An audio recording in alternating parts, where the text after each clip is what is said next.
डीपीची इकडे खूप मोठी चूक झालेली दिसते, कारण तो स्वतःच्याच तोंडाने स्वतःच्या टीमला दुबळी म्हणतोय. चला तर बघूयात हे काय डिस्कशन करतायत. तर इकडे घनश्याम जो आहे तो झाडू मारत असतो, तर इकडे हे दोघे जण बसलेले असतात. तर डीपी म्हणतो की पुढाऱ्याला मात्र चांगली टीम मिळाली, त्याने चांगली टीम सिलेक्ट केली. तर पुढारी सांगतो की नाही नाही, मी काही टीम वगैरे सिलेक्ट केली नाही, मी माझ्या टीमला सिलेक्ट करायला गेलोच नाही. तुम्ही का चांगली टीम सिलेक्ट केली नाही असं तो डीपीला विचारल्यावर तो म्हणतो, हे बघ माझं कसं आहे, मी लहानपणापासूनच दुबळ्या बाजूला असतो, नेहमी दुबळी बाजू म्हणजे माझी असते. म्हणजे तो स्वतःच्या तोंडाने टीम बी ला दुबळी टीम असं म्हणताना दिसतोय.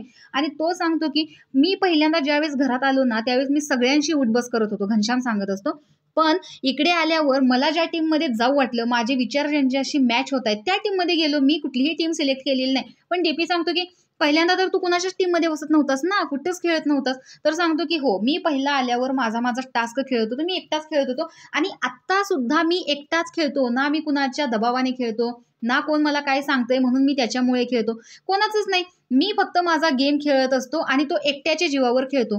त्यावरती डीपी म्हणतो की पण तुम्ही हे सांगताय खरं, एक्सप्रेशन काय मॅच होत नाही. आणि त्यामुळे अभिजित देखील इकडे हसायला सुरुवात करतो. डीपी इकडे स्वतःच्या हाताने तोंडाने स्वतःच्या टीमचं वाटोळं करताना दिसतोय आणि अभिजित सुद्धा इकडे त्याला साथ देताना दिसतोय. आपल्या स्वतःच्याच टीमला दुबळं असं कोण म्हणू शकतं?